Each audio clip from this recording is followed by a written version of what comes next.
Sa edad na 42, ayaw na ni Fred Santillan sa gulo. Matapos ang ilang dekada bilang sundalo, maaga siyang nagretiro at piniling mamuhay ng simple. Kaya nang maging supervisor ng mga security guard sa isang malaking company, medyo nakontento na siya. Hanggang sa makilala niya si Vicky Salcedo, isang byuda, ina ng 2 anak at babaeng sanay lumaban para sa sarili nitong lugar sa mundong patuloy itong minamaliit. Ano ang mangyayari kapag matuklasan ni Vicky na ang simpleng security guard na palagi nitong kinaiinisan ay may lihim na kayamanang higit pa sa inaakala nito? Ako si Skylar at sabay-sabay nating pakinggan ang kanilang kwento. Good morning! Bati ni Fred sa lahat, sabay tawa. Maagang-maaga pa lamang ay abala na ang buong compound ng malaking logistics company nang dumating si Fred Santillan para sa una niyang araw bilang bagong security supervisor. Sir Fred! Napalingon siya sa isang security guard na papalapit sa kanya. Sir, ako po si Jun. Naka-duty po ako sa main entrance. Tumango si Fred. Good morning! Good morning din po, sir. Inabot ni Jun ang ilang dokumento. Ito po yung listahan ng mga personnel na may access sa restricted areas. Kayo na raw po ang mag-asikaso nito, sabi ni Sir Ramon. Tinanggap yun ni Fred at mabilis na sinulyapan. May problema ba sa current system? Wala naman ho, sir. Pero minsan may mga executive na hindi dumadaan sa regular checking. Bahagyang umangat ang kilay ni Fred. At bakit naman? Dahil po mataas ang posisyon nila. Napanguso si Fred. Simula ngayon, pare-pareho ang proseso para sa lahat, para mas maging maayos at mas safe. Pati po mga executive, baka po may magalit sa inyo. Di po ba kayo natatakot? Umiling si Fred. Mas natatakot ako sa security breach. Nandito tayo kasi seguridad ang pinapanatili natin. Wala dapat nakakalusot. Tumango si June at agad na bumalik sa pwesto nito. Iniwan ni Fred ang sarili sa security office at isa-isang inaayos ang mga dokumento. Maingat niyang binasa ang mga incident report, access records at mga security protocol ng company. Makalipas ang ilang minuto, biglang tumunog ang radyo ng isang guard. May sasakyan po sa main entrance, walang clearance. Agad na tumayo si Fred. Pagdating niya sa entrance, nakita niya ang isang mamahaling sasakyan na nakahinto sa harap ng gate. Nagsalita ang driver. Sir, papasok po kami. May clearance na ba? Pakihintay muna. Napalingon ang driver sa likod. Pero sir, kay Ma'am Vicky po ito. Napatingin si Fred sa sasakyan. Who is Ma'am Vicky? Si Mrs. Vicky Salcedo po. Ngumisi lamang siya. Sabihin mong kailangan pa rin ng clearance. Ilang segundo lamang ang lumipas nang bumukas ang bintana ng sasakyan sa likod. Napatingin si Fred at muntik nang mapasipol sa ganda ng babae na nasa sasakyan. Ang ganda! Bulong-bulong ni Fred at binaba ang tingin sa sapatos. Ng sahig. Yun ang unang pumasok sa isip niya. Baka sabihan pa siyang bastos ng kausap. Hindi niya rin kasi maikaila. Napakaganda ng kung sino mang Vicky na nasa harap niya. Maayos ang buhok, elegante ang pananamit, at may kumpiyansang kilos na agad nagsabing hindi ito ordinaryong empleyado. Parang gusto niya tuloy galitin. Titingnan niya kung paano magwala ang mukhang Diyosang nasa harap niya. Anong problema? Tanong ni Vicky. Bakit ayaw mo kaming padaanin? Magalang na tumango si Fred. Good morning, ma'am. Wala po kasing clearance. Anong clearance? Hindi mo ba ako nakikilala? Asawa ako ni Soren Salcedo, the new CEO of this company. Ngumuso si Fred. Medyo walang naiintindihan kasi kahit boses, parang maganda pa kay Vicky. Sayang at may asawa na. Pero naisip niya na patay na nga pala si Soren Salcedo. Ibig sabihin, byuda ang nasa harap niya. Napakagandang byuda naman pala kung ganun. Nanatiling kalmado si Fred. Pasensya na. Sumusunod lang po sa security protocols para sa safety ng lahat ng tao na nasa building na ito. Nanlaki ang mga mata ni Vicky. At bakit? Mukha ba akong masamang tao? Saka ako ng bagong may-ari nito. Next time, hindi mo dapat ako kine-question ng ganito. Sino bang nag-utos sa'yo na harangan ako? Kumunot ang noo niya. kasi wala namang nag-utos. Pero yun kasi ang alam niyang security protocols. Yun ang ipapatupad niya. Bilang sundalo, kahit boss niya pa, dumadaan pa rin sa security protocols. Hindi ko pa po alam, ma'am. Unang araw ko pa lang. Tumaas ang isang kilay ni Vicky. Unang araw mo? Baguhan ka pa lang pala tapos haharangin mo agad ang CEO. Gusto mo bang matanggal sa trabaho? Anong pangalan mo? Naiinis na si Vicky. Muntik nang matawa si Fred. Napagtanto niya na mukhang likas na mataray ang boss niya. Hindi na kailangang galitin. Fred Santillan, new security supervisor. Ngumiti pa si Fred ng matamis. Sige po, daan na po kayo. Pasensya na at good morning. Samantala, pagpasok ni Vicky sa private elevator, saka lang niya tuluyang nailabas ang malalim na buntong hiningang kanina niya pang pinipigilan. Napapikit siya habang umaakyat ang elevator. Nakakainis. Hindi niya maalis sa utak ang mukha ng bagong security supervisor na si Fred Santillan. Nakakainis ang mga ngiti nito kanina habang patuloy siyang sinasagot ng mga linyang lalo lamang nagpapainit ng ulo niya. Pero sa bawat opo, may nakatagong pangiinis. Napailing si Vicky. Bakit ba iniisip ko pang security guard na yun? Alam niyang wala naman talagang kasalanan ang lalaki. Kung tutuusin, ginagawa lang nito ang trabaho nito. May protocol, wala siyang clearance, kaya hindi siya pinapasok. Napapikit si Vicky. Kapal pa rin ang mukha. Isang ganun niya pa. Tatanggalin ko na siya. Ang piloso po. Bumukas ang elevator. Agad na nagbago ang ekspresyon ni Vicky nang makita ang kanyang executive assistant na naghihintay sa hallway. Ma'am, good morning. Ready na po ang documents para sa meeting. Tumango naman si Vicky. Good morning, Tina. Put them in my office. Opo. Naglakad si Vicky patungo sa kanyang opisina. Sa bawat hakbang, unti-unti niyang ibinalik ang sarili sa realidad. Bilang bagong CEO ng company na naiwan ng asawa niya, kailangan niyang patunayan na kaya niyang pamunuan ang negosyo. Hindi lamang sa mga empleyado, kundi lalo na sa pamilya ng kanyang yumaong asawa. Pagpasok niya sa opisina, agad niyang napansin ang 3 folder na nakalagay sa mesa. Nandun ang mga report at proposal. Ilang minuto pa lang siyang nagbabasa nang tumunog ang kanyang cellphone. Napatingin siya sa screen at nakita niya ang kanyang mother-in-law na tumatawag. Ano na naman bang kailangan niya? Napabuntong hininga siya. Hindi niya kailangang hulaan kung ano ang pag-uusapan nila. Hello, Mama. Nasaan ka? Tanong nito. Nasa opisina. Natawa ang kanyang mother-in-law. Ano? Feel na feel mo na ikaw ang bagong namamahala sa pinaghirapan ng anak ko? Pumikit si Vicky. Pinipigilan niyang maubos ang pasensya niya. Paulit-ulit na lang na ganoon. Pero ano ba ang bago? Noon pa man, simula nang maging asawa siya ni Soren, hindi na siya nakaligtas sa insulto ng pamilya nito. Mama, nagtatrabaho ako rito, saad ni Vicky. Hindi trabaho ang problema ko, Vicky. Ang problema ko ay ang desisyon mo. Tinanggal mo ang 2 consultant na pinili ng anak ko. Sinapo niya ang noo. Hindi ko sila tinanggal ng walang dahilan. May nalaman akong ginawa nila na against sa rules ng company. Hindi mo sila dapat pinakialaman. Napairap siya, lalo na at alam niyang mata ng mother-in-law at bayaw niya ang mga yon. Company funds ang ginagamit nila. Alam ko pong alam niyo ang nangyayaring investigation sa kanilang dalawa. Hindi po ako basta-basta magtatanggal ng empleyado ng walang mabigat na dahilan.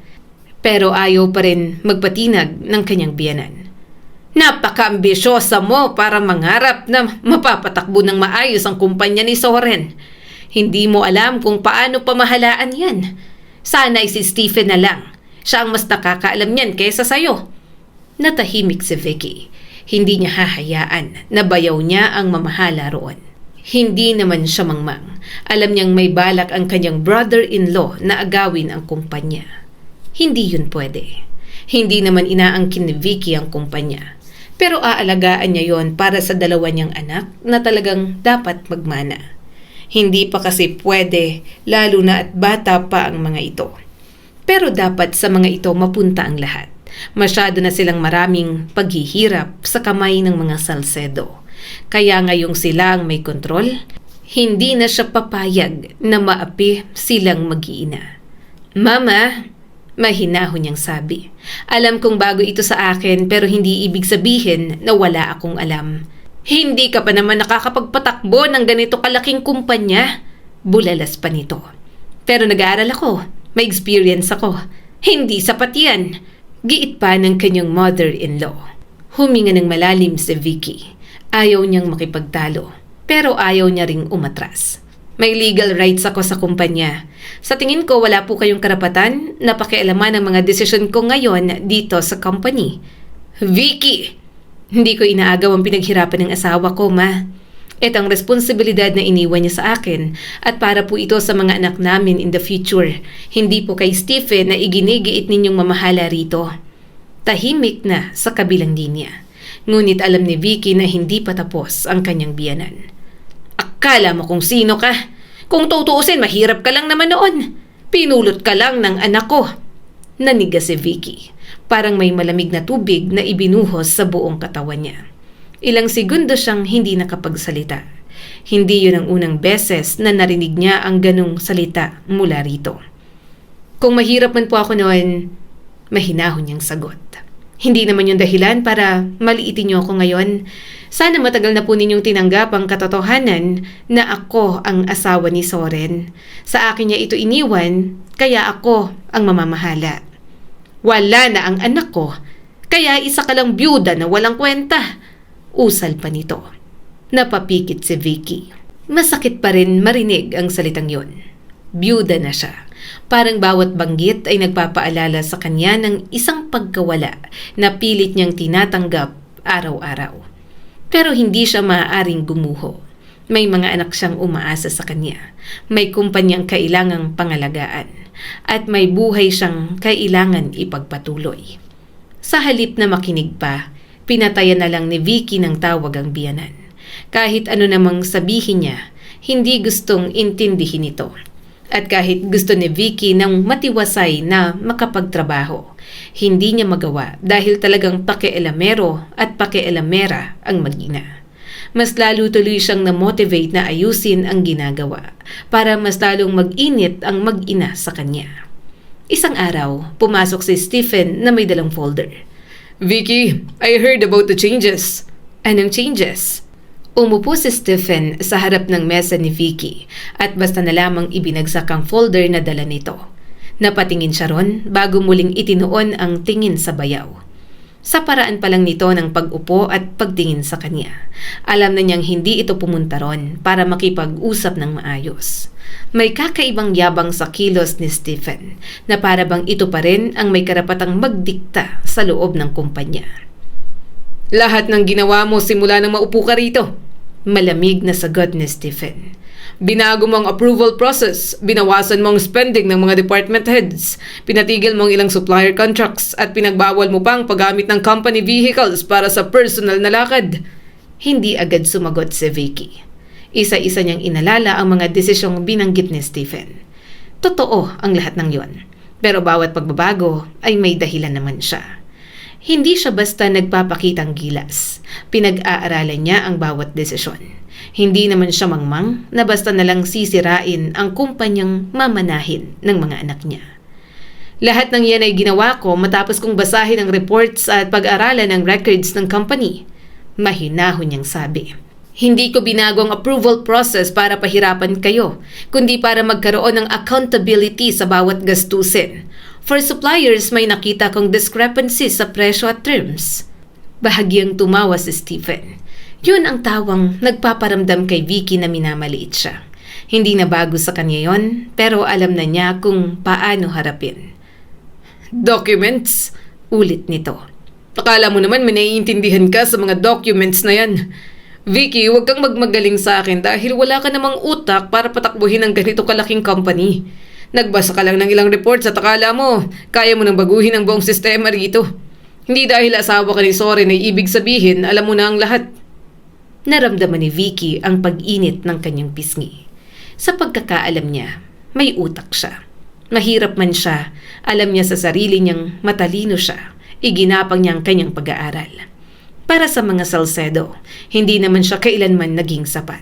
Hindi bagay at isang mahinang babaeng sunod-sunuran lang dati kay Soren. Noon, madalas niyang marinig ang mga yon mula sa pamilya ni Soren. At minsan, mas masakit dahil mismong asawa niya ang nagpaparamdam na hindi siya kailanman magiging sapat. Pero hindi na siya ang dating Vicky na tahimik lamang at umiiyak sa banyo kapag nasasaktan. Huminga siya ng malalim. Hindi ako expert, pero hindi ako mangmang para hindi ko malaman ang mga problema sa kumpanyang ito. May mga consultant, accountant, lawyer at department heads na maaari kong konsultahin kapag kailangan ko ng technical advice. Pero bilang CEO, responsibilidad kong magtanong, mag-review at magdesisyon kapag may nakikita akong bagay na maaaring makasama sa company. Hindi ko kailangan ng permiso mo para gawin ang trabaho na iniwan sa akin ni Soren. At kung may ebidensya kang mali ang desisyon ko, ilabas mo rito at pag-usapan natin in a professional way. Tiningnan niya pa ito mula ulo hanggang paa. Pinapakitang kaya niya rin ng insulto. Not in a way na para kang maghahamon ng pisikal na away, Stephen. Napailing sa Stephen sa upuan. Then, look who's talking. Ilang linggo ka palang rito at nag-aastang ikaw ang nakakaalam ng lahat. Pati mga taong matagal nang nagtatrabaho rito pinagdududahan mo. Alam mo ba kung gaano kalaki ang damage na ginagawa mo? Pinipilit mong magtipid kahit kailangan nating gumastos para mapanatili ang relationships natin sa mga clients. Pinisil ni Vicky ang mga daliri niya sa ibabaw ng mesa. Kung gusto mong tutulan ng policy, magbigay ka ng konkretong dahilan at alternative proposal sa halip na insultuhin ako. Natahimik si Stephen ng ilang segundo. Ngunit imbes na umatras, lalo lamang itong sumama ang mukha. Tumayo ang bayaw niyang mayabang. Alam mo kung ano problema sa'yo? Kala mo, kaya mong mag-isa. Nanatili siyang nakatingin dito. Hindi na nagpapatinag sa mga insulto nito. Akala mo dahil wala na si Soren, ikaw na ang may kapangyarihan dito. Pagpapatuloy ni Stephen. Pero tandaan mo, Vicky, hindi habang buhay mananatili sa iyong kontrol.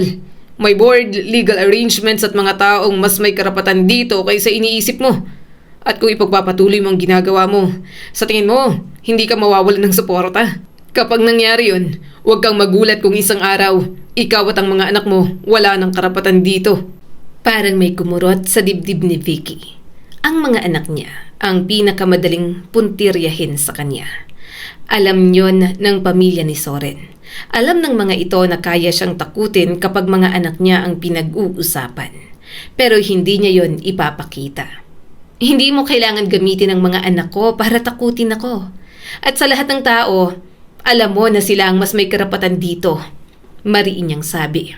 Kung may legal na batayan ka para alisin ako sa posisyon ko, then release it. Kung wala, then igalang mo ang desisyon ko bilang CEO. Tinitigan siya ni Stephen ng matagal. Sa unang pagkakataon, napansin ni Vicky ang bahagyang pagbabago sa mukha nito.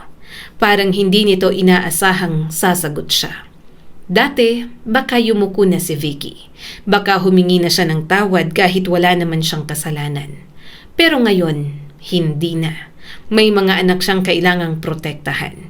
Para sa kanila yon. Pagkatapos ng paghihirap niya sa mga Salcedo, hindi na siya basta magpapaapi sa mga ito.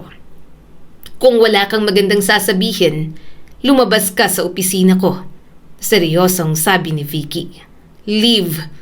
Tumitig si Stephen sa kanya bago nito kinuha ang folder. Hindi pa tayo tapos. Lumabas si Stephen at malakas na isinara ang pinto. Naiwan si Vicky na nakatitig sa saradong pinto. Pinilit niyang manatiling tuwid ang likod niya. Pinilit niyang huwag umiyak. Pero nang tuluyang bumagsak ang katahimikan sa loob ng opisina, unti-unting nanghina ang kanyang mga tuhod. Napaupo siya sa upuan at doon niya lamang hinayaang bumagsak ang mga luha. Tinakpan niya ang mukha gamit ang dalawang kamay. Pagod na ako. Pagod na siyang patunayan ang sarili. Marinig na wala siyang alam. Pakitunguhan na para bang wala siyang karapatang magsalita dahil lamang hindi siya ipinanganak na mayaman. At higit sa lahat, pagod na siyang magpanggap na hindi siya natatakot. Oo, natatakot si Vicky. 14 na taong gulang pa lamang si Daniel. 10 taong gulang naman si Sophie. 2 bata na hindi pa kayang ipaglaban ang mga sarili sa mundong ginagalawan ng mga taong tulad ni Stephen at ng pamilya ni Soren. Kapag nagpabaya siya, maaring mawala sa kanila ang lahat. Ang bahay, seguridad at magandang kinabukasan ng mga anak niya. Pati ang karapatang manatili sa lugar na tinatawag nilang tahanan, maaaring mawala kapag pinabayaan niya. Hindi pwedeng mangyari yon. Pinunasan ni Vicky ang mga luha niya. Kaya mo to. Nandito ka na. Ikaw lang ang aasahan ng mga anak mo. Dahan-dahan siyang tumayo at humarap sa salamin. Namumula ang kanyang mga mata at magulo ang buhok. Pero nakita niya roon ang isang babaeng ayaw ng matalo.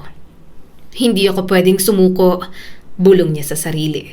Hindi ngayon, ako na ang may kontrol dito. Hindi na ako sunod-sunuran ng kahit na sino. Naalala niya ang mga anak. Bahagyang napangiti si Vicky. At dahil doon, nagpa siyang umuwi na muna. Pagsapit ng hapon, sinabihan niya ang kanyang driver. Kuya, sunduin natin ang mga bata sa school. Tayo pang susundo. Sige po ma'am, sasabihin ko kay Arnel. Pagpasok niya sa sasakyan, isinandal niya ang ulo sa headrest.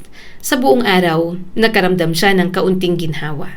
Nang makarating sa tapat ng school, naghintay lang siya sa may sasakyan.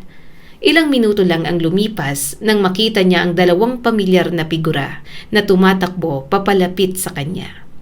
Mama? Sigaw ni Sophie. Napangiti agad si Vicky. Agad bumukas ang pinto. Ma! Nakangiting sabi naman ng binatilyong si Daniel. Unang sumakay si Sophie at niyakap siya ng mahigpit. Ma, yehey! Ikaw pang sundo namin? You're not so busy na po? Napatawa si Vicky habang niyayakap ang anak. Busy pa rin pero may time ngayon kaya sinundo ko kayo. Sumunod na pumasok si Daniel, bitbit ang bag nito. Ma, mag-mall tayo. Pasyal po tayo. Napatingin siya sa 2 anak. Okay, sa labas na rin tayo mag-dinner. Mama, treat mo po kami ng kahit ano Masayang sabi ni Sophie. Wala kang work kaya dapat family day lang po. Gusto po namin maglaro ni Kuya sa malaking outdoor playground sa mall. Mama, pwede ka po ron. Pwede po ang matatanda. Mahina siyang tumawa at inayos ang buhok ni Sophie. 40 years old na ako pero sige at maglalaro ako para makasama kayo. Hindi ba kayo pagod sa school? Hindi. Sagot agad ni Sophie at lumingon sa kuya nito. Hindi ba kuya, hindi tayo pagod? Dan nga kayo nag-date ng girlfriend mo last week. Nanlaki ang mga mata ni Daniel. Sophie, ang daldal. Napatingin agad si Vicky sa kanyang panganay na anak. Girlfriend? Ang bata-bata mo pa may girlfriend ka na? Daniel ha? Baka makabuntis ka. Nasapo ni Daniel ang ulo. Mama, hindi talaga aabot sa ganon. Napailing siya habang nakatingin sa mga anak. Namimiss niyang makipagkwentuhan sa mga ito. Ang mga anak lang ang magandang nangyari noong maging isa siyang salsedo. Napangiti si Vicky habang nakikinig siya sa walang katapusang kwento ng mga anak tungkol sa school at iba pang bagay. Naramdaman niyang gumagaan ang dibdib niya. Parang bumalik siya sa mga panahon, sila-sila lamang ang magkakasama. Bago namatay si Soren, bago naging ganun kagulo ang lahat. Ngunit agad niyang pinigilan ang sarili. Hindi niya gustong isipin yon ng matagal. Hindi naging mabuti sa kanya si Soren. Sa harap ng ibang tao, perpekto itong asawa. Pero sa loob ng kanilang tahanan, ibang tao ito. Kapag nagkamali siya, sinisigawan siya at sinasaktan. At sa loob ng maraming taon, tiniis niya yon. Ma, tanong ni Daniel sa gitna ng kanyang pag-iisip. Okay ko lang po ba? Kumusta ka na, Mama? Napatingin siya sa anak. Sandali siyang natigilan sa tanong na yon. Okay lang ako, anak. Kinakaya ko naman palagi. Palaging okay si Mama kapag okay kayo. Wala kayong dapat ipag-alala. Naging sunod-sunuran siya dahil natatakot si Vicky. Naniwala siyang kailangan niyang tiisin ang lahat para sa mga anak. Ngunit ngayong wala na si Soren at sa halip na matakot sa isang taong wala na, kailangan niyang harapin ang mga taong gustong agawin kung anuman ang natitira sa kanila. Sa kabilang banda, Ilang araw matapos ang unang pagkikita nila, mas naging pamilyar na kay Fred Santillan ang mukha ni Vicky Salcedo. Kaya nang makita niya itong palabas ng building isang hapon, natural lamang na mapatingin siya. Napangiti siya ng malawak. Grabe, ganda talaga ng isang to. Agad niyang iniling ang ulo. Hindi niya dapat iniisip yun, pero mahirap. Simple lang ang suot ni Vicky ng araw na yon. Wala itong sobrang alahas, walang kapansin-pansing makeup, at hindi rin naman ito nag-effort na magmukhang kaakit-akit. Pero marahil yun mismo ang dahilan kung bakit lalo itong nakatawag ng pansin kay Fred. Lumaki siya sa isang pamilyang sanay makita ang magagandang tao sa paligid nila. Ang Santillan clan, isa sa pinakamayayamang pamilya sa bansa. Dahil doon, marami na siyang nakilalang mga babae na halos hindi niya maikakaila ang ganda. Mga anak ng negosyante, socialites, celebrities, at maging ilang royal personalities mula sa ibang bansa. May mga babaeng minsan ang nagpakita ng interes sa kanya. May mga babaeng literal na lumapit sa kanya pero wala siyang pakialam. Mas pinili niyang pagiging sundalo. Nang matapos ang duty ni Fred, dumaan na muna siya sa bar para sumama sa kanyang pinsan. Nakipag-inuman siya rito. Ito ang unang nagkukwento hanggang sa hindi na malaya ni Fred, siya na ang kwento ng kwento. Wait, first time to. First time kang may kinikwento sa aking babae. Natatawang sabi ng kanyang pinsan na si Lando. Sa totoo lang, hindi niya naman planong ikwento kay Lando ang tungkol kay Vicky. Hindi niya rin alam kung bakit niya nasimulan ng kwento. Siguro dahil ilang araw rin itong hindi mawala sa isip niya. Hindi naman ako nagkakwento tungkol sa babae. Depensa niya. Nabanggit ko lang. Napataas ang kilay ni Lando. Talaga ba? Talaga lang ah. Kung ganoon, bakit halos 10 minuto mo nang sinasabi sa akin kung paano siya tumitingin, paano siya magsalita, paano siya manamit at kung gaano siya kaganda? Ano? Sigurado may gusto ko na dyan. Napailing si Fred at napalagok ng inumin. Wala akong gusto sa kanya. Napansin ko lang naman na maganda siya. Tinawanan siya ng kanyang pinsan. Nagpatuloy naman siya sa pagpapaliwanag. Bilang security supervisor, normal lang na napapansin ko ang mga taong madalas na nasa paligid ko. Isa pa, hindi naman ako madaling ma-attack sa babae. At alam mong, hindi ako naghahanap ng relasyon. Matagal na akong walang panahon para sa ganyang bagay dahil mas pinili kong mag-focus sa military career ko kaysa sa mga babae. Hindi ko nakikita ang sarili kong mag-asawa. Alam mo yan, okay na ako sa mga simpleng one-night stand lang. Si Ma'am Vicky hindi ko gusto. Nagagandahan lang. Napangisi si Lando. Ayaw siyang tigilan. Ma'am Vicky? Talaga? Napabuntong hininga si Fred. Bahala ka sa buhay mo. Napailing na lang siya. Hindi niya alam kung bakit natutuwa si Lando na asarin siya. Siguro dahil matagal na siyang hindi nakitang interesado sa isang babae. Simula nang magretiro siya sa military, pinili niyang mamuhay ng tahimik. Maaari naman siyang umuwi sa kanilang malaking bahay at tumulong sa negosyo ng pamilya. Pero hindi yun ang gusto niya. Ayaw niyang kilalanin siya ng mga tao dahil lamang sa apelyido niya. Santillan, isang apelyidong sapat para magbago ang pakikitungo ng karamihan. Kaya pinili niyang magpanggap na ordinaryong security supervisor. Mas payapa yon at masaya naman, lalo na sa parteng araw-araw niyang nakikita ang byuda niyang amo. Napanguso si Fred, na pagtantong iniisip na naman ang babaeng yon. Marami na akong nakitang magagandang babae. Alam mo naman yun, Lando. May mga handa pang ang lumuhod sa akin. Natawa si Lando sa kayabangan niya. Ang yabang mo talaga kapag tungkol sa mga babae. Hindi ako nagyayabang, sinasabi ko lang ang totoo. Fine, so ano ang naiiba kay Vicky?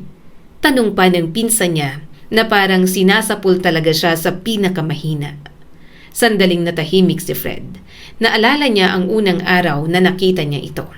Napangiti siya ng hindi namamalayan. Nang maalala ang katarayan nito, parang may kumikiliti sa kanya na kung ano. Tinawanan na naman siya ng pinsan niya. Sabi mo, byuda, so may pag-asa. Abangan ko pa rin ang tinagamong pangako ha. Hindi ka mag-aasawa. Hindi mo gagawing asawa si Vicky na yan.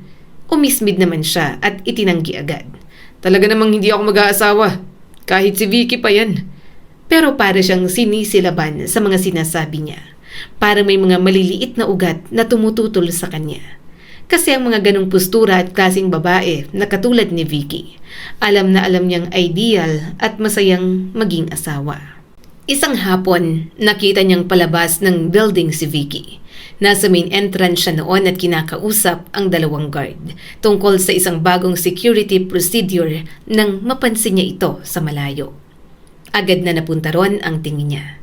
Hindi niya napigilang mapangiti. Grabe, bulong niya. Ano bang nangyayari sa akin at gandang-ganda ako sa babaeng yun? Napatingin sa kanya si June. Sir? Napanganga si Fred at agad na umiling. Wala.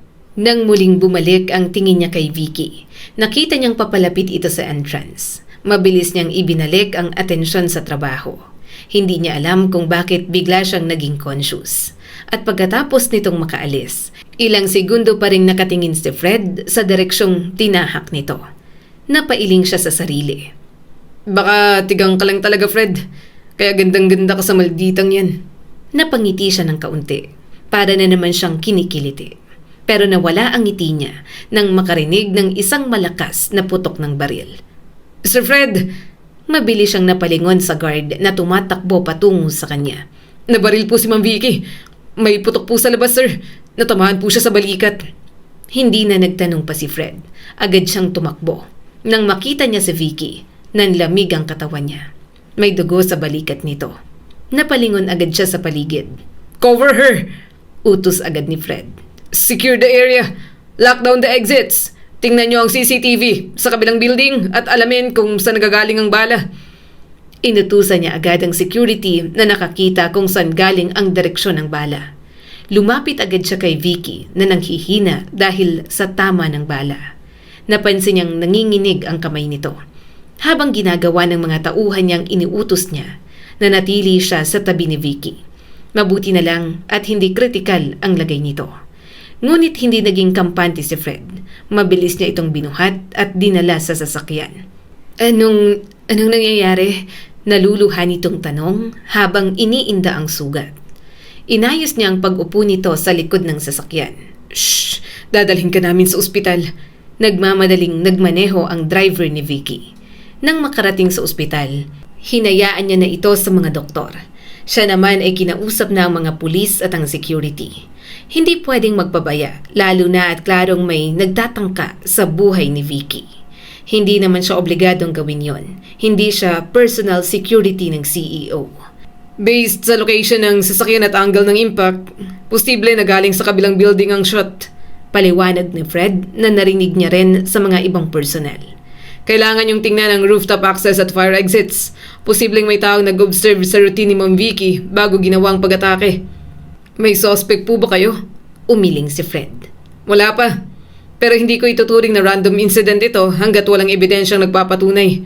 Alam ng shooter kung nasaan siya at kung kailan siya dadaan doon. Nang magising si Vicky, ito mismo ang nagpasabi na papasukin si Fred. Pagpasok niya sa kwarto, nakita niya itong nakaupo na sa kama. Maputla pa rin ang mukha nito at parang naguguluhan sa mga nangyayari. Kumusta ang pakiramdam mo? Tanong ni Fred. Napatingin ito sa kanya. Ikaw ang kasama na nagdala sa akin sa ospital, hindi ba? Fred ang pangalan mo? Tumango siya at tiningnan ang sugat nitong naagapan na. Mas mabuting magpahinga ka muna. Alam kong hindi namin trabaho at wala pang order pero mahirap ipagpaliban ang nangyari. Lalo pa at malinaw na pagtatangka ang nangyari. Napangiti ng pilit sa Vicky. Salamat. Kayo nang bahala. Wala akong alam. Hindi ko na alam. Hindi siya nakaimik. Nakikita niyang parang pagod na si Vicky.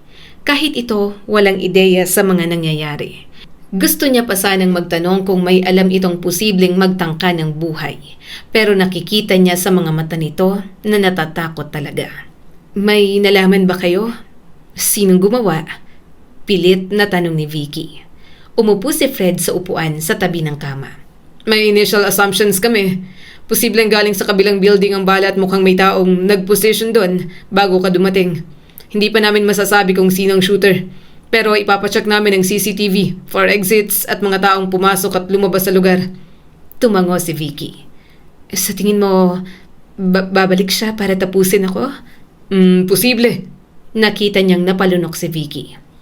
Okay, gawin niyo lahat para mahuli. Akala siguro ng gumawa nun, matatakot ako. Alam niyang nagsisinungaling ito. Hindi niya kilala ng husto si Vicky. Pero nang makita niya kung paano nito pinisil ang kumot, alam na agad ni Fred. Huminga ng malalim si Fred.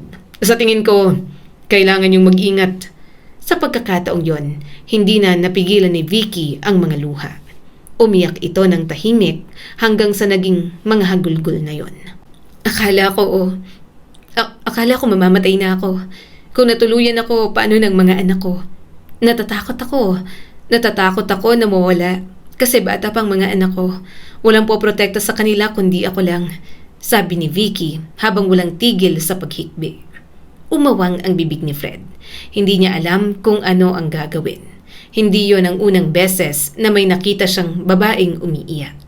Pero pagdating kay Vicky, tila hindi siya mapakali. Parang gusto niya na agad gumawa ng paraan para patahanin ito.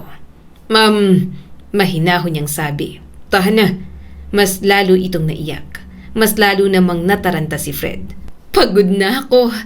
Umiiyak nitong sabi. Nang maging asawa ko si Soren, akala kong swerte-swerte ko. Pero hindi pala. Mababa ang tingin sa akin ng asawa ko at ng pamilya niya. Kapag nagkakamali ako, sinasaktan niya ako. Namatay siya at lahat. Pero kahit isang beses, hindi siya humingi sa akin ng tawad. Tapos ngayon, na ako na ang may kontrol sa lahat. Pinipilit kong maging matapang. Kasi ayoko nang inaapi kami. Ayoko na. Lalaban ako para sa sarili ko at para sa mga anak ko. Namungay ang mga mata ni Fred habang nakikinig.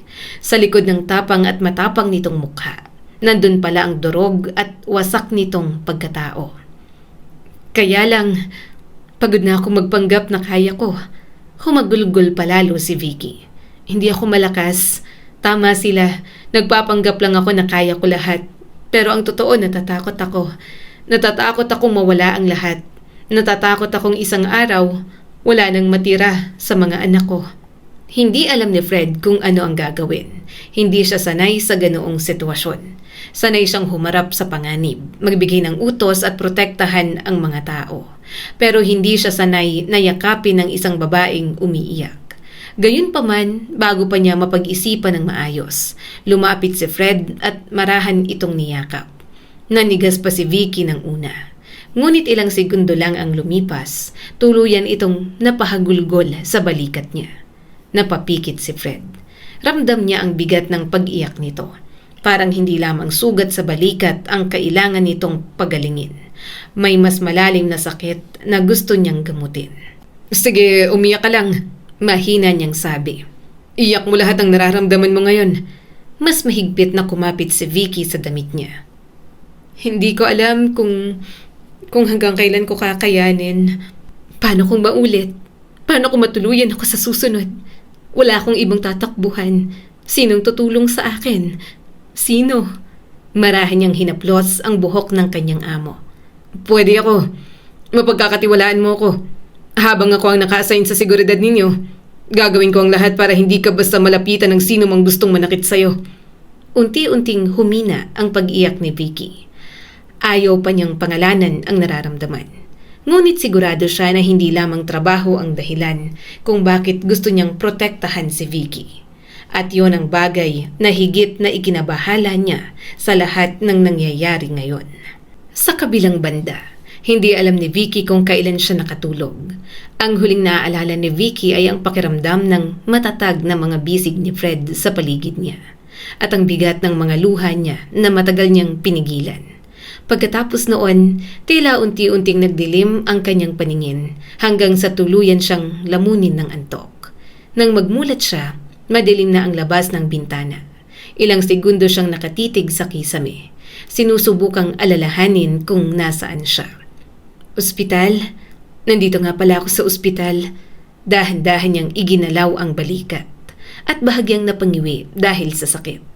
Sa kanya napansin ang lalaking nakaupo sa sofa sa gilid ng kwarto. Fred, usal ni Vicky. Nakasandal ito sa upuan, bahagyang nakayuko habang may binabasa sa cellphone. Mukhang pagod na rin ito, ngunit naroon pa rin at nagbabantay sa kanya. Napatingin siya sa orasan. Gabi na, hindi niya alam kung gaano katagal itong nananatili roon. At mas lalo siyang nahiya nang biglang bumalik sa alaala niya ang nangyari kanina. Umiyak siya sa harap ni Fred. Hindi lang simpleng pagluha. Talagang humagulgulo siya. Niyakap niya ang isang lalaking halos hindi pa niya lubos nakilala. Napapikit si Vicky. Ano ba to? Gusto niyang ibaon ang mukha sa unan. Bakit ba niya hinayaan ang sarili niyang maging ganun kahina? Sanay siyang mag-isa. Ngumiti kahit gusto nang umiyak at humarap sa mga tao na para bang walang makakayanig sa kanya. Pero kay Fred, parang bigla niyang nakalimutan kung paano magpanggap. Gising ka na? Gutom ka na? Mahinahon itong tanong na para bang hindi ito security guard sa building nila. Mabilis siyang umiwas ng tingin. Oo, tumayo si Fred at lumapit sa kama. Kumusta ang pakiramdam mo? Masakit pa ba? Kaunti, okay lang ako. Matatag na sabi ni Vicky. Huwag mong masyadong igalaw ang braso mo. Baka dumugo ulit. Tumango siya at pagkatapos nun ay tahimik na naman. Hindi alam ni Vicky kung saan siya titingin. Kahit saan, huwag lang kay Fred. Pakiramdam niya kapag tumingin siya rito, maaalala na naman niya ang sariling pag-iyak. Gusto mo ba ng tubig? Biglang tanong sa kanya ni Fred. Hindi, mamaya na. Sandaling nanatili si Fred sa tabi niya bago muling umupo. Napabuntong hininga si Vicky. Hindi na kinakaya ang pagkailang na nararamdaman. Fred, about kanina, pasensya na sa ginawa kong pag-iyak sa harap mo. Bahagyang kumunot ang noo nito. Hindi mo kailangan ihingi ng tawad ang pag-iyak mo. Pero nakakahiya pa rin. Hindi naman tayo gaanong magkakilala. Ngumiti ng bahagya si Fred. Ayos lang. Sanay na naman akong makakita ng umiiyak na babae. Parang mas lalong sumama ang timpla ni Vicky. Bakit sanay kang makakita? Kasi mahilig kang magpaiyak ng babae? Nanlaki ang mga mata ni Fred at agad na itinanggi. Hindi. Pero hindi siya kumbinsido. Umiwas siya ng tingin. Well, pakialam ba ni Vicky? Nang muli siyang tumingin kay Fred, mas lalo itong nataranta. Walang ganon. Hindi ako nagpapaiyak. Yung mga babaeng nakakasalamuha at dumadaan sa akin, malinaw naman kung anong relasyon nila sa akin. Hindi ko nga matatawag na seryosong relasyon. Giit pa ni Fred. Pumupunta na ang usapan sa ibang direksyon. Kumunot lang ang noo ni Vicky. Bakit ba ganon ang usapan nila? Pakialam niya sa mga naging babae nito. Baka nga may asawa na si Fred. Bakit niya hinahayaang makita nito ang kahinaan niya? Hindi pwede yon. Napaungol na lang bigla si Fred. Hindi ganon. Nakakakita ko ng mga babaeng umiiyak kapag kasama ko ang mga pinsan ko, ang mga kapatid kong maarte, kapag may nire-rescue kami sa field nung nasa labanan pa ako. Labanan? Tanong ni Vicky. Napakagatlabi si Fred. Bago ako maging security guard, sundalo ako. Part ako ng military. Umawang ang bibig ni Vicky at tiningnan ito mula ulo hanggang paa. Bakit? CQ ka lang sa building namin. Bahagyang natawa si Fred. Parang ayaw sabihin ang lahat ng yon. Pero nasabi pa rin sa kanya. Boring. Gusto ko ng tahimik na buhay. Hindi siya muling nakapagsalita. Hindi siya makapaniwalang sundalo ang nasa harap niya. Kaya pala sa ilang beses niya itong nakikita kapag pumapasok at lumalabas siya ng building, may kakaiba itong dating. Back to the topic, okay lang na umiyak ka. Okay lang din kahit tuluan mo pa ng sipon ng damit ko. Saad ni Fred at sabay pa silang napatingin sa damit nito. Napairap si Vicky na ikinatawa ng lalaki. Humalukip-kip si Fred kaya mas lumitaw ang mga muscles nitong nakakaakit. Baka matagal ka nang nag-iipon ng lahat ng nararamdaman mo. Kapag kailangan mo ng kausap, pwede ako. Makikinig lang ako. Napayuko si Vicky. Iniiwas na ang tingin sa mga muscles at dibdib nitong namumutok. Hindi pwedeng naaakit siya sa itsura ng lalaking mukhang walang kinakaawaan sa babae. Mas marahas ang itsura nito kaysa sa asawa niyang si Soren noon. Hindi na siya magpapadala ulit sa lalaking sasaktan lang siya. Bago pa sila makapag-usap ng higit pa, bumukas na ang pinto at pumasok ang driver ni Vicky. Ma'am, Mang Ben? Saad niya rito. Kumustang mga bata? Nagtatanong po sila kung kailan kayo uuwi. Napabuntong hininga siya. Masakit isipin na ang dalawang anak na naghihintay sa kanya. Hindi niya masabi ang nangyari. Baka matakot ang mga ito, pero pinapacheck niya agad para masiguradong safe ang mga bata. Tatawagan ko na lang po sila mamaya, saad ni Vicky. Alam na ba ng mga Salcedo ang nangyari? Tumango agad si Mang Ben. Opo, alam na po nila pero wala pa pong pumupunta rito. Napapikit siya. Hindi niya alam kung dapat ba siyang masaktan o matuwa. Sa isang banda, bahagi pa rin ng pamilya niya ang mga Salcedo. Dapat sana ay nag-aalala ang mga ito o may pumupunta man lang, subalit wala ni isa. Pero bakit dadalaw ang mga ito kung may posibilidad na may kinalaman ang mga ito sa nangyari? Kasi sino ba ang may dahilan para patayin siya? Walang ibang malinaw na nakikita sa isip niya kundi ang pamilya ni Soren. Ang mga ito ang nawala ng kontrol matapos siyang maging CEO. Ang mga ito ang paulit-ulit na kumo-question sa mga desisyon niya. Pero hindi sapat ang hinala lang ni Vicky. Wala siyang ebidensya. Hindi niya pwedeng basta akusahan ang mga ito. Mang Ben, pakibili na lang muna kami ng pagkain. Kahit ano po basta madaling kainin, utos ni Vicky. Napatingin siya kay Fred na nakatayo lang sa kanyang gilid. Para sa akin, para kay Fred at para rin sa inyo, Mang Ben. Pagkaalis ng driver, muli siyang tumingin kay Fred. Hindi ka pa kumakain, hindi ba? Tumango naman ito. Marahan siyang tumango. Hindi mo naman kailangan gawin. Pero salamat na hindi ka muna umalis dito sa ospital. Parang mas mapapanatag ako kung may kasama ko rito na alam kong may pagtatanggol ako. Ayokong balikan ng kung sino mang nagtangka sa akin. Gusto rin kitang makausap para sa kaligtasan ko at ng mga anak ko. Total sinabi mong sundalo ka. Pakiramdam ko, mas makakatulong ka sa akin. Hindi ka naman loyal sa mga Salcedo, hindi ba? Tumaas ang mga kilay nito. Loyal ako sa trabaho na ginagampanan ko. Salcedo ka at may-ari ng gusaling binabantayan namin, kaya gagawin ko ang trabaho ko. Salcedo ako dahil sa asawa ko. Pero kailanman ay hindi nila ako tinuring na pamilya nila. Kaya ngayon pa lang tinatanong na kita kung tapat ka ba sa kanila. Tumaas ang mga kilay ni Fred. Bago pa ako maging parte ng security team ninyo, kung kukunin mo ako para sa protection, then asahan mong magiging tapat ako sa'yo. Nagkatinginan silang dalawa. Hindi alam ni Vicky kung bakit parang may kakaiba sa tono nito. Nagpakabog pa nga sa kanyang dibdib, pero hindi niya nagaanong pinansin.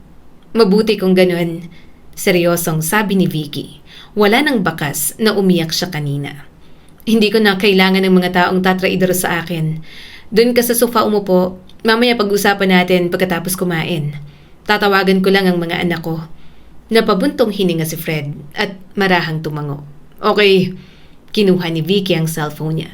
Tumawag siya sa mga anak niya. Ilang ring lamang ang lumipas bago may sumagot. Mama, bulalas ni Daniel. Napangiti siya kaagad. Hay anak, nasan ka po? Hindi ka ba po umuwi? Tanong pa nito. Napatingin siya sa sugat sa balikat. Nang dumapo na naman ang tingin niya kay Fred, napataas na naman ang mga kilay nito. Umiwas ng tingin at napanguso. May business trip lang anak, sagot ni Vicky. Sorry kung biglaan, may importanteng meeting kasi. Makinig kayo sa mga yaya ninyo, okay? Daniel, si Sophie, Wala munang gala bago ako makabalik. Bahay and school muna kayo, okay? Huwag muna kayong pupunta kung saan-saan. Okay ba yon? Bakit mama? May problema po ba? Tanong ni Daniel. Kailan ka po ba babalik? Sandaling natahimik si Vicky. Hindi niya gustong magsinungaling sa mga anak. Pero mas ayaw niyang mag-alala ang mga ito. Napakagatlabi si Vicky bago muling nagsalita. Hindi ko pa masasabi pero mabilis lang ito. Babalik din ako. Basta makinig kayo sa mga kasama niyo sa bahay. Huwag kayong magpapasaway. Naiintindihan niyo ba? Narinig niya ang batang boses ni Sophie. Okay mama, behave lang po kami ni Kuya Daniel. Mama, sure ka po bang ayos ka lang? Tanong ni Daniel. Napansin yata ang pamamaos ng kanyang boses. Oo, ayos lang. Nahimigan niya ang pag-alala sa binatilyo niyang anak. Mama, huwag kang sobrang magtrabaho, okay? Alam ko pong nahihirapan ka ngayon, pero mama, you're a smart and a great woman. Naniniwala po kami palagi ni Sophie sa'yo. Nag-init ang gilid ng kanyang mga mata. Salamat mga anak. Thank you kasi kahit mga bata pa kayo, naiintindihan niyo ang sitwasyon ko. Mahal na mahal ko kayo. We love you, Mama. Take care of yourself po. Malambing na sabi pa ni Sophie. Pinilit niyang ngumiti kahit bumabagsak na naman ang kanyang mga luha. Mag-aaral kayong mabuti at huwag kayong mag-aaway. Okay po, good night, Mama. Bati pa ni Sophie. Good night mga anak. Nang matapos ang tawag, ilang segundo niyang hinayaan ang cellphone na manatili sa kamay niya. Pinunasan niya agad ang mga luha at mahinang tumawa. Hindi siya pwedeng mawala. Kapag nawala siya, kawawa ang mga anak niya. Kaya gagawin niya ang lahat para maging ligtas siya. Nang tumingin siya sa kabilang bahagi ng kwarto, napansin niyang nakatingin sa kanya si Fred. Hindi niya alam kung gaano katagal itong nakatitig. Ano? Tanong ni Vicky. Bakit mo ako tinitingnan? Bahagyang umiling si Fred. Wala. Sa boses ng mga anak mo, parang ang bata pa nila. Ilang taon na sila? Sina Daniel at Sophie. Oo, mga bata pa sila. 14 years old si Daniel. 10 years old naman si Sophie. Kaya takot na takot akong mawala. Mga bata pa sila. Hindi sila pwedeng maiwan. Kailangan nila ako at itong nilalabanan ko para sa maayos na future nila sa hinaharap. Umayos ng upo si Fred. Kaya dapat mas maging seryoso ka sa kaligtasan mo, ma'am. Kailangan yung magkaroon ng personal security. Agad siyang napabuntong hininga. Sa totoo lang, hindi ako komportable sa ganon. Hindi ko gustong may taong sumusunod sa akin kahit saan. Pero mas hindi ako komportable sa posibilidad na may taong gustong pumatay sa akin. Hindi lang ikaw ang kailangang bantayan, dagdag ni Fred. Pati mga anak mo, kung ikaw ang target, kailangan nating isipin ang lahat ng taong pinakamalapit sa'yo. Hindi ko sinasabing may mangyayari sa kanila, pero hindi natin dapat hintayin bago tayo gumawa ng hakbang. Napahawak si Vicky sa kumot. Ayaw niyang isipin yon. Ayaw niyang isipin na maaaring malagay sa panganib ang mga anak niya dahil sa gulong kinasasangkutan niya. Hindi ko kakayanin kung may mangyari sa kanila. Hindi natin hahayaang mangyari yon. Tinitigan niya si Fred at parang pilit siyang pinapakalma sa tono ng boses nito. Mag-hire kayo ng personal bodyguards at maglagay tayo ng security details sa mga bata. Kailangan nating baguhin ang route nila papunta at pauwi sa school. E-check ang mga taong may access sa bahay at magkaroon ng emergency protocol. Baka ma-overwhelm ang mga anak ko. Magtataka sila, saad ni Vicky. Mataman siyang tiningnan ni Fred. Mas mabuti ng sobrang pag-iingat kaysa kulang. Kasi kung mismong pamilya ng asawa mo ang kalaban mo at gusto nila yung posisyon mo, maaaring gamitin ng mga anak mo na baka pati mga anak mo madamay para lang makuha ang gusto nila. Napabuntong hininga siya. Hindi ko alam kung sino ang gustong pumatay sa akin. Mahirap sabihin na mother-in-law ko o ang bayaw ko ang may kagagawan. Wala naman tayong ebidensya pero alam ko na sa lahat ng tao, sila lang naman ang alam kong may galit sa akin. Napatitig siya sa bintana. Sa labas, madilim ang buong paligid. At sa unang pagkakataon, naramdaman niya kung gaano siya kahina at walang masasandalan kung kailan may kontrol na siya sa lahat. Wala siyang ibang magagawa kundi magtiwala kay Fred at sa proteksyon na maibibigay nito sa kanyang pamilya. Kinabukasan, hindi pa rin umalis si Fred sa tabi ni Vicky. Pagmulat niya ng mata ay naroon pa rin ito at nasa sofa. Nakahalukip-kip ang mga braso habang bahagyang nakasandal ang ulo sa sandalan. Mukhang nakatulog lamang ng kaunti. Napabuntong hininga si Vicky. Hindi niya alam kung matutuwa ba siya o maiinis. Gising ka na, saad ni Fred. Napalingon siya. Bakit hindi ka umuwi? Sinabi ko na sa'yo na kailangan kong siguraduhin ang kaligtasan mo. Fred, hindi mo naman kailangan magbantay sa akin buong gabi. Saka hindi ka pa naliligo? Bahagyang natawa si Fred. Bakit nababahuan ka na? Hindi Hindi naman. Mukha ka pa rin namang mabango. Muling natawa si Fred. Huwag ka mag-alala. Nagpapahatid na ako ng gamit ko rito. Dito ako maliligo at magbibihis. Hindi ako aalis sa tabi mo at baka kung ano pang mangyari. Ako ng personal bodyguard mo. Inasikaso ko na rin ang security team na i-assign sa'yo at sa mga anak mo. Ako nang bahala para wala ka nang kailangang alalahanin. Umiwas ng tingin sa Vicky at muling tumingin sa bintana. Kung ganon, salamat. Salamat sa pagbabantay sa akin at pag-aasikaso ng mga bagay na kailangan ko. Hindi kita lubusang kilala pero magtitiwala ako. Maya-maya ay dumating na ang lalaki at naghatid ng mga damit ni Fred. Si Mang Ben naman, naghatid na rin ng mga damit niya na pinahanda sa mga kasambahay. Mang Ben, kumusta naman po ang mga bata? Tanong niya rito. Ayos lang po, nagtataka lang kasi bakit daw may mga bodyguards kahit hanggang loob ng school? Napakagatlabi si Vicky. Pasabi na lang po na para sa protection nila yon, ako na po ang magpapaliwanag sa kanila pag uwi ko. Mang Ben, pakibilin po sa mga yaya nila, please, na huwag iwan ang dalawa kahit anong mangyari. Sige po ma'am, makakaasa po kayo. Ito na po ang mga gamit ninyo. Saka kain na po kayo. Nagluto po si Maria ng marami kasi baka hindi niyo raw magustuhan ang mga pagkain dito sa ospital.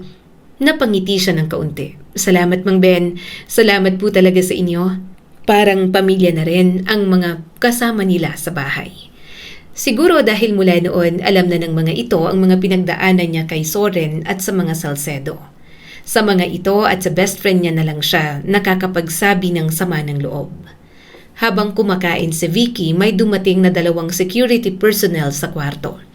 Napatingin siya sa mga ito habang nakikipag-usap kay Fred. May bagong security detail kayo, paliwanag ni Fred sa kanya. Nakipag-coordinate na ako sa isang security company na pinagkakatiwalaan ko. Bukod sa ipapadalang team para sa inyo, kasama mo ko. Isa ako sa magiging personal bodyguard mo na may pinaka-close contact sa'yo. Napalunok si Vicky. Ibig sabihin, palagi niyang kasama si Fred. Medyo naiilang pa naman siya pero mas okay na yon kaysa walang magbantay. Hindi niya rin alam kung para saan ang rason kung bakit siya naiilang. Siguro dahil alam niya kung paano tumitig si Fred. Parang kakaiba. Hindi naman nakakabastos pero parang may damdaming hindi niya malaman kung ano. Nagtataka ang mga bata? Saad na lang ni Vicky pagkatapos lumunok ng pagkain. Pakiramdam nila bantay na bantay sila. Gusto ko silang makauwi at pumasok sa school ng ligtas gaya ng dati. Pero siguro bawasan na lang ang magbabantay sa kanya or hindi gaanong magpahalata. Tumango naman si Fred. Sige, sasabihin ko agad sa kanila. Inilahad niya kay Fred ang isang container. Kumain ka na rin, baka gutom ka na. Luto yan ang kasambahay namin sa bahay. Masarap yan, para may energy ka na rin sakaling mapahamak na naman ako.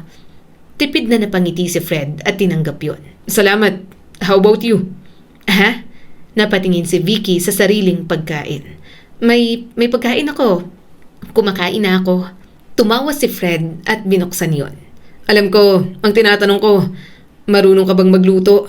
Umawang ang bibig niya at bahagyang natameme. Gayunpaman, agad siyang nakabawi. Oo naman, syempre, marunong ako. Bago naman ako maging CEO ng company, full-time housewife ako. Sa bahay lang ako at nag-aalaga ng mga anak.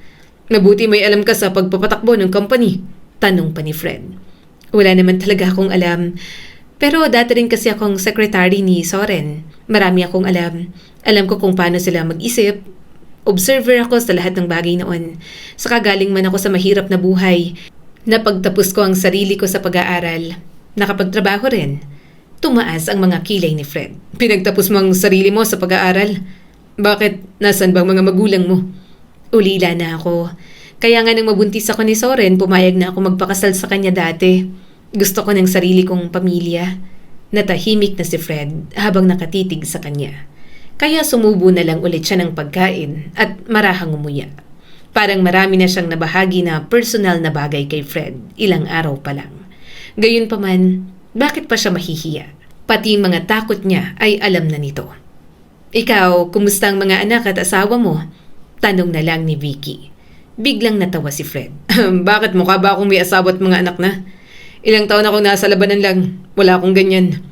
Umawang ang bibig ni Vicky. Talaga? Oo. Tumawa agad si Fred at nagsimula ng kumain. Oo, wala.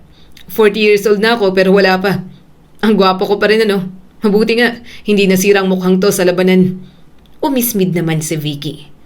So, single ka pala. Puro ka lang pambabae. Wala kang siniseryoso. Kaya palang dami mong pinapaiyak na babae. Bigla itong napaungol at salubong na salubong ang mga kilay na tumingin sa kanya. Hindi na. Tagal-tagal na nun. Ilang taon ng ulang babae. Okay lang, hindi naman kita hinuhusgahan. Buhay mo naman yan. Sabi na lang ni Vicky at sumubo pa ulit ng pagkain. Hindi nanguhusga. Anong reaksyon yan? Hindi na niya napigilan magsungit. Alam mo, kumain ka na lang dyan. Bakit ginagamitan mo ako ng ganyang tono? Amo mo pa rin ako. Bodyguard lang kita. O kaya ibalik na lang kita bilang security guard doon sa building. Napaka-entitled mong lalaki ka. Mas lalong napaungol si Fred at naiinis na lang kumain. Yes, madam. Ikaw ang boss ko. Ikaw ang masusunod. Pasalamat ka at para akong kinikiliti kapag nagmamaldita ka. Pahina ng pahina ang boses nito, kaya hindi niya gaanong narinig. Anong binubulong-bulong mo dyan?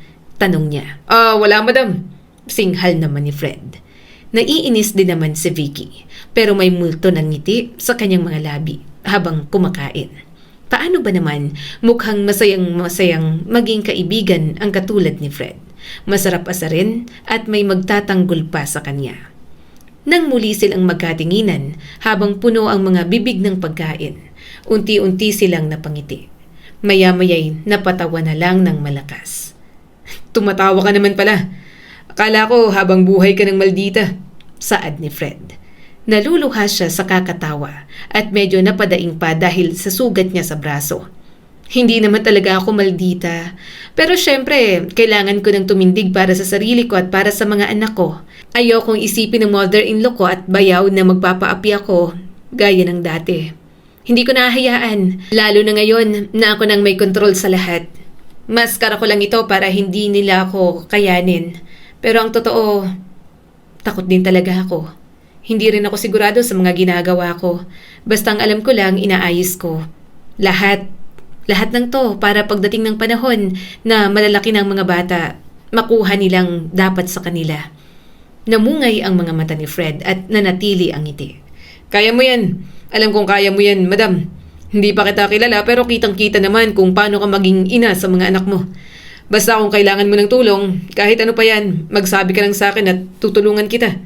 Natawa na lang si Vicky. Maaaring makatulong ito sa kaligtasan niya.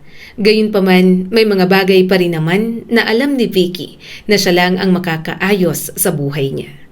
Nang tanghali, dumating naman ang best friend niyang si Rosel. Pagpasok pa lang nito sa kwarto, agad nitong ibinaba ang bag at niyakap siya. Vicky! Mahigpit ang yakap nito. Napangiti si Vicky ng kaunti pero napadaing nang matamaan nito ang sugat niya. Aray, Rosel.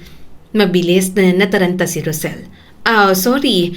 Diyan ka pala natamaan. Kala ko kung ano nang nangyari sa'yo. Napangiwi siya ng kaunti dahil sa hindi sinasadyang pagpisil kanina ni Rosel sa sugat niya nang yakapin siya. Okay lang ako. Sa braso lang naman ako tinamaan. Napatitig doon si Rosel. Parang may malalim na iniisip. Maya-maya'y napailing ito at bumahan na ang pag-aalala sa mga mata. Okay lang? Bahagyang lumayo si Rosel at tiningnan pa ang kabuuan niya. Nabaril ka, Vicky. Paano mo nasasabing okay ka lang? Napatawa siya ng mahina. Daplis lang naman. Hindi naman kritikal. Kahit na. Natawa si Vicky. Minsan talaga, parang nanay niya kung mag-alala si Rosel. Ang hirap mong pasukin kanina. Reklamo nito at biglang napatingin kay Fred na nasa sofa. Daming humaharang sa labas. May security sa lobby, may security sa elevator, at may dalawang lalaki pang nagtanong sa akin kung sino ko. Excuse me? Best friend mo ako? Bakit nila ako haharangin? Sorry, nahihiya niyang sabi. For protection lang. May nagtangka kasi sa buhay ko kaya nagpalagay na ako ng bodyguard sa sarili ko at sa mga anak ko. Niyakap siyang muli ni Rosel. Ang importante, buhay ka. Sobrang nag-alala ako sa'yo. Nang marinig ko ang balita, agad akong pumunta rito. Salamat. Hinawakan ni Vicky ang kamay ng kaibigan.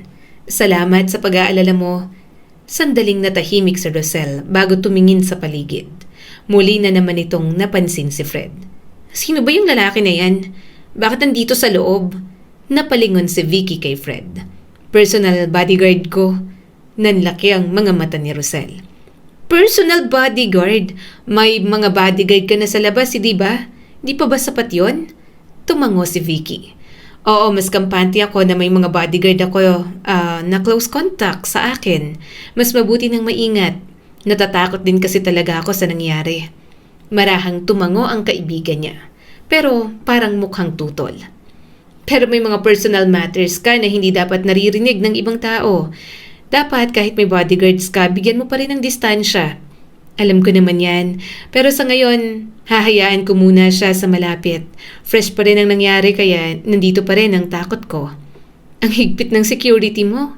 Saad pa ni Rosel at muling tumingin kay Fred. Pero in fairness, ang pogi at ang hat ng personal bodyguard mo ha? Bahagyang nag-init ang pisngi ni Vicky at pinandilata ng kaibigan. Rosel, huwag ka nang maingay. Marinig ka.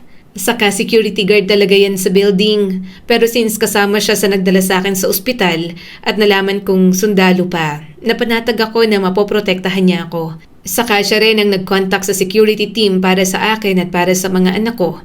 Pero ang dami pa rin. Parang ang OA sa dami at ang higpit ng security mo. Baka may masabi na naman ang mother-in-law at brother-in-law mo niyan. Saad pa ni Rosel. Napabuntong hininga si Vicky. Bahala sila. Wala na akong pakialam. Pakiramdam ko nga silang may pakanan nito. Wala lang akong ebidensya. Pero malakas ang pakiramdam ko na sila talaga ang may gusto na mawala ako kasi hindi nila matanggap na sa akin naiwan ang pamamahala ng company ni Soren. Tumaas ang mga kilay ni Rosel. Talaga? Silang pinaghihinalaan mo? Sabagay, yaman ang pinag-uusapan nyo. Talagang aabot sila sa ganyan kung may gusto silang makuha. Napatingin siya kay Fred. Tahimik na itong tumayo sa may pintuan. Alam niyang tahimik na itong nagpapaimbestiga sa mga nangyari. At nagtitiwala siyang mahuhuli nito ang may gawa nun sa kanya. Hindi ko naman talaga gusto na may sumusunod sa akin kahit saan.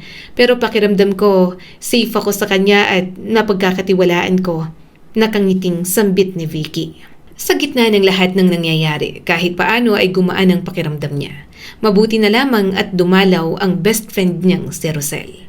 Nang makalabas sa ospital, hindi na muna siya dumiretso sa bahay.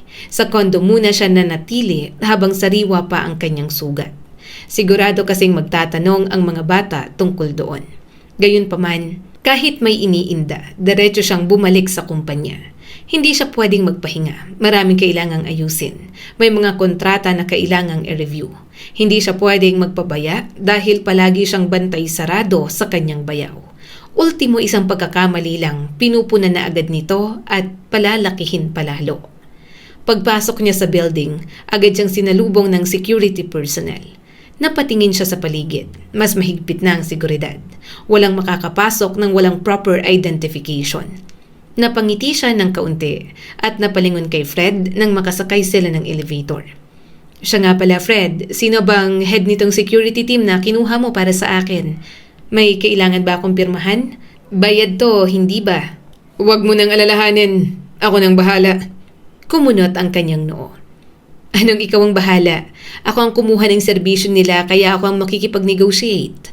Napanganga si Fred. Parang may na-realize pa na hindi niya alam kung ano. Fine. Pero sa akin na lang. Sa akin mo na lang ipadaan. Puro mga lalaki yun. Mas lalo siyang nagtaka. Gusto niyang magtanong kung ano namang problema kung puro lalaki. Pero nagbukas na ang elevator at sinalubong na siya ng secretary niyang si Tina. Kaya naging abala na siya sa trabaho.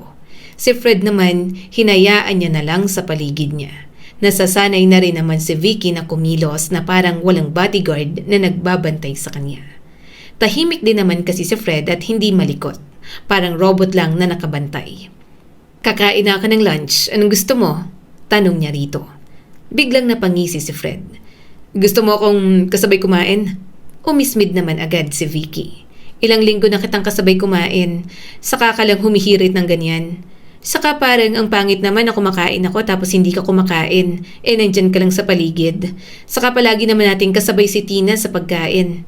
Tumawa si Fred at kinuha ng menu na binigay ni Tina kanina. Sige. Order na ako ng gusto ko. Napairap si Vicky. Pero may multo ng ngiti na hindi maitago. Ikaw, Fred, personal bodyguard kita rito. Be professional. Alam ko yung ginagawa mo. Napahalakhak muli si Fred. Professional naman ako . Napailing na lang siya at nagpatuloy sa pagbabasa sa kanyang laptop. Hindi naman siya manhid o mangmang. Sa mga titig at kilos pa lang ni Fred, ramdam na ramdam niyang may gusto ito sa kanya. Aaminin ni Vicky na kinikilig siya. Gayunpaman, parang hindi tama. Wala pang 1 taon mula nang mamatay ang asawa niyang si Soren. Parang mali na magmahal ulit. Siguradong hahanapan yun ng butas ng kanyang biyanan at bayaw. Maapektuhan ang mga anak niya, kaya mas mabuting pigilan na lang niya ang nararamdaman. Subalit kung puso niyang pakikinggan, tila walang mali na magmahal ulit. Matagal na niyang hindi mahal si Soren. Simula nang ituring siya nitong isang walang kwentang asawa na kaya lang nitong saktan, nawalan na siya ng pagmamahal. Hindi kailanman hiniling ni Vicky na mamatay ang dating asawa. Hindi niya hiniling na maaksidente sila. Kasama siya sa aksidenteng yon at nagtatalo silang dalawa. Hindi niya naman alam na si Soren lang ang mapupuruhan.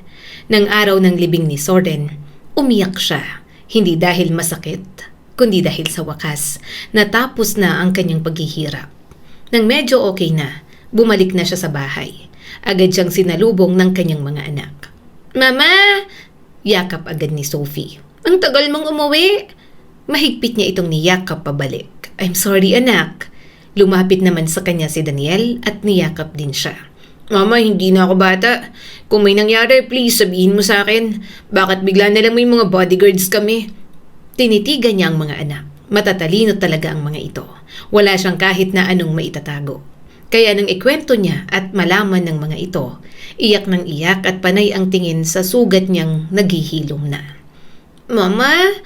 Mahigpit na yumakap sa kanya si Sophie. "Ayoko mawala ka, Mama. Kaya ko po mawala lahat, wag lang po ikaw, Mama."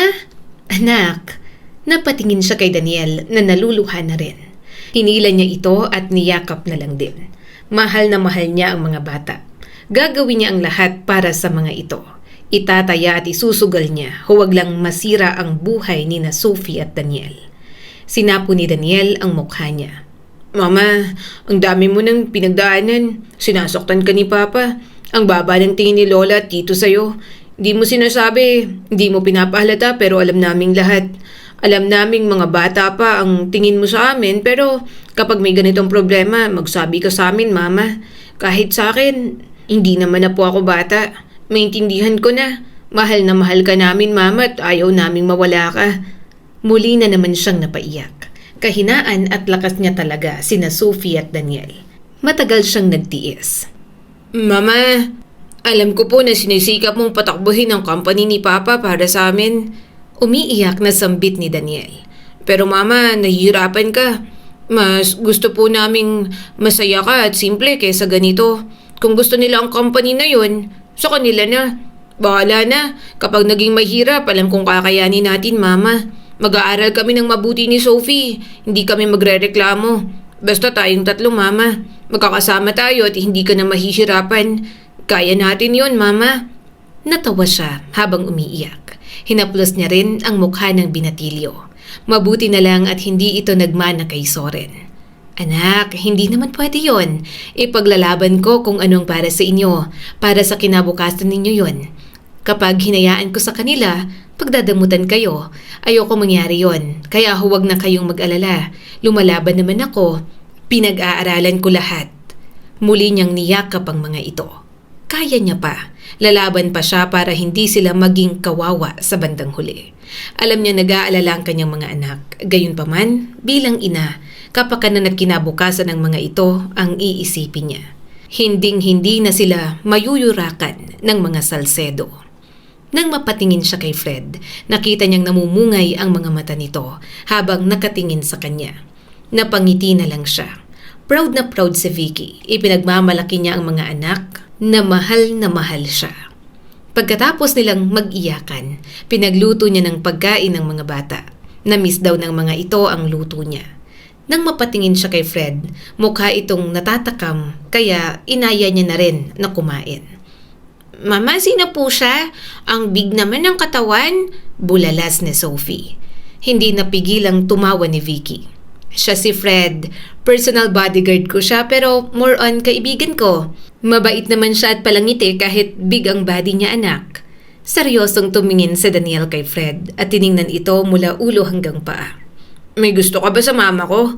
Biglang nasamid si Vicky sa kinakain. "Daniel, Mama, hindi na ako bata. Kung makatingin tong bodyguard mo sa'yo, halatang gusto ka niya, mama. Humalukip-kip pa si Daniel at ayaw tantanan si Fred. Bodyguard ka ng mama ko. Poprotektahan mo siya. Hindi lalandiin.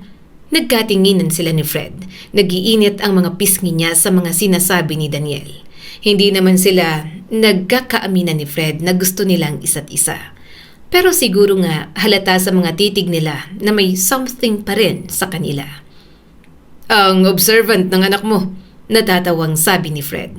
Napaiwas siya ng tingin. Mana sa akin yung panganay ko. Mataman silang tiningnan ni Daniel. Maya-maya'y napabuntong hininga ito. Hindi kami tutol kung mag-aasawa ulit si mama. Napatingin agad si Vicky. Ha? Tinaas ni Sophie ang kamay. Pwede kang mag-asawa ulit, mama. Para masaya ka po. Nag-usap po kami ni kuya palagi dati na sana iba na lang ang papa namin para hindi ka sinasaktan. Sabi din ni Yaya na kapag nag-love ka raw ulit at may bago kaming papa, hahayaan ka lang daw po namin kasi all your life, you're sad and miserable daw po. Sad pa rin ang mamatay si papa, pero happy pa rin po kami kasi wala ka ng sugat at mga pasa, mama. You look so pretty na ulit. Tumingin si Daniel sa kapatid nito. Pero dapat tamang lalaki pa rin. Paihirapan natin, Sophie. Hindi pwedeng basta-basta. Baka saktan lang ulit si mama. Matalim na tiningnan ni Daniel si Fred. Pero si Fred, napapangiti lang habang ngumunguya ng pagkain. Nanginginig ang mga labi ni Vicky. Masaya dapat siya. Masayang masaya pero tumulo na ang mga luha niya sa pagkain. Hindi niya na naman napigilan ang paghikpi. Kung handa niyang gawin lahat para sa mga anak, handa rin ang mga anak niyang gawin ang lahat para sa kanya. Pinunasan ni Fred ang mga luha niya. Sobra siyang nahihiya. Habang tumatanda, nagiging iyakin na talaga siya.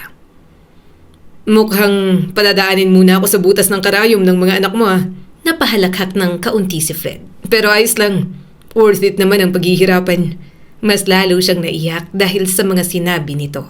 Napupuno na ang dibdib niya dahil sa pinaghalong saya at gulat. Gusto kita, Fred. Pero baka may masabi ang mga Salcedo. Maapektuhan ang mga anak ko. Hinawakan ni Fred ang kamay niya. Bitiwan mo ng lahat ng may kinalaman sa dati mong asawa. Pinapangako ko, ako ang bahala sa inyong mag-iina. Hindi mo na kailangan mahirapan ng ganito. Umawang ang bibig ni Vicky. Kaunti na lang, gusto niya nang kunin ang pagkakataon. Simpleng buhay kasama si Fred at ang mga anak niya. Malayo sa pagiging Salcedo. Kaya-kaya nila yon? Posible pa kayang maranasan niya ang masayang pamilyang pinapangarap niya. Kinabukasan, ilang oras pa lang siyang nagtatrabaho nang bumukas ang pinto ng opisina niya. Agad niyang nakita si Stephen. Kasunod nito ang mother-in-law niya. Vicky! Bungad ng kanyang biyanan. Narinig namin ang nangyari. Napatingin si Stephen sa kanya at natawa pa. Hindi mo ba naisip na baka karma mo yon? Napatigil si Vicky. Karma? Oo, sagot ng biyanan. Masyado kang maraming tinatapakan. Masyado kang maraming taong kinokontra. Hindi nakapagtataka kung may mga taong magalit sa'yo. Napangiti ng malamig si Vicky. Sa halip na tanungin niyo kung okay ako, ang unang sinabi niyo ay karma ko yon? Napasinghal ang kanyang biyanan. Huwag kang magdrama. Kung hindi mo sana pinakialaman ang mga bagay na hindi mo naiintindihan, hindi sana umabot sa ganito. Maraming taong ayaw sa'yo. Kasama ba kayo ron? Ngumisi pa si Vicky. Talaga? Umabot kayo sa puntong gusto niyo akong ipapatay? Nanlaki ang mga mata ni Stephen. Vicky, sinasabi mo bang kami ang may gawa? Pinagbibintangan mo ba kami? Tumayo si Vicky. Minsan, hindi na niya alam kung saan ang gagaling ang tapang niya. Marahil dahil sawa na siya sa mga ito na palagi siyang inaapi. Bakit? Sino ba ang may pinakamaraming dahilan para gusto akong mawala sa kumpanyang ito? Nakakatawa. Pagpapatuloy ni Vicky. Simula nang maging CEO ako, paulit-ulit niyong sinasabing hindi ako karapat-dapat dito. Gusto niyong si Stephen ang mamahala. At ngayon, pagkatapos kong mabaril, pumunta kayo rito para sabihing karma ko yon? Hindi namin ginawa yon. Sigaw pa ng biyanan niya. Wala kaming kinalaman sa nangyari sa'yo. Dagdag ni Stephen. Galit man ako sa mga desisyon mo, hindi ako kriminal. Hindi ko kayang ipagawa yun sa'yo. Vicky, kahit galit na galit ako sa'yo, hindi ko kayang gawin yon. Mas lalo na si Stephen. Giit pa ng kanyang biyanan. Maaring hindi kita gusto pero hindi kita kailanman ipapapatay at hindi ko ilalagay sa panganib ang mga apo ko. Napatitig si Vicky sa mga ito. May bahagi sa kanya na gustong maniwala. Ngunit may isa pang bahagi na nagsasabing huwag. Dahil kung hindi ang mga ito, sino pa ba ang gagawa na may galit sa kanya? Sa kabilang banda, nagpatuloy ang investigasyon. Tinutukan yung mabuti ni Fred. Ayaw niyang magkamali. Hindi niya hahayaang mapahamak si Vicky. Nangako siya sa mga anak nito at yon ang gagawin niya. Bakit ba kasama mo pa yung mga bodyguard mo? Mamamasya lang naman. Wag na. Sasakay lang naman tayo ng yate. Wala naman siguro magtatangka sa'yo. Saka iwan mo na lang yung bodyguard mo kasamang mga anak mo. Minsan na nga lang magbakasyon. Saad ng kaibigan nitong si Rosel. Napatingin sa kanya si Vicky. Kalaunan ay pumayag na rin ito na ito lamang at ang kaibigan na si Rosel ang pumunta sa party sa yate. Tinanaw niya na lang ang mga ito na maghanda. Hanggang sa biglang nag-ring ang kanyang cellphone. Agad niya yung sinagot nang makitang head yon ng investigation team. Hello, may lead na ba kung sinong suspect? Seryoso niyang tanong. Nahuli na namin ang bumaril kay Vicky Salcedo. Napaamin namin siya. Ayon sa kanya, kabit ng dating asawa ni Vicky ang may pakana. At mukhang malapit pa dahil ang mastermind walang iba kundi si Rosel Ladisla. Siya ang may pakana ng lahat. Hindi na niya tinapos ang tawag. Mabilis siyang tumakbo, lalo na't paalis na ang yate. Napasigaw ang mga nakakita sa kanya. Sa pagtalo niya, mabilis siyang umikot at hinanap si Vicky. Fred, gulat nitong sabi. Hinawakan niya ito at agad na hinila palayo kay Rosel. Fred, anong nangyayari? Gulat na tanong ni Vicky. Matalim niyang tiningnan si Rosel at hahawakan na ito sa kamay pero mabilis itong nakalayo. Tumakbo pa kaya mabilis niyang hinabol. Nang maabutan ni Fred, pinadapa niya ito at dinikdik sa boardwalk. Bitawan mo ako! Sigaw ni Rosel. Buong lakas niya itong itinayo. Ipapahuli kita! Umawang ang bibig ni Vicky at humabol na rin sa kanila. Anong nangyayari? Bakit mo siya hinuhuli? Ang babaeng to ang gusto magpapatay sa'yo. Kabit siya ng dati mong asawa. Imporma niya kay Vicky. Napatakip sa bibig si Vicky. Sunod-sunod na tumulo ang mga luha nito. Rosel, paano mo nagawa sa akin to? Malakas na sumigaw at nagpumigla si Rosel sa hawak niya. Bakit? Tinatanong mo pa. Ikaw ang may kasalanan kung bakit namatay si Soren. Sana ikaw na lang ang namatay at hindi na lang siya. Lumapit si Vicky at malakas na sinampal sa mukha ang kaibigan. Ano? Ako? Ikaw ang mabubulok sa bilangguan. Kabit ka na nga. Gusto mo pa akong patayin. Aksidente ang nangyari. Hindi mo dapat isisi sa akin ang pagkamatay ni Soren. Pagkatapos ng araw na yon, isinuko nila sa mga pulis si Rosel. Ang bakasyon, sa halip na maging pahinga, hindi na natuloy. Awang-awa na si Fred sa mag-iina. Pero nakikita niyang pilit na kinakaya ni Vicky. Nang matapos ang lahat, inengganyo niyang magbakasyon ang mga ito. Pumayag naman si Vicky. Pagod na ako. Ayoko na.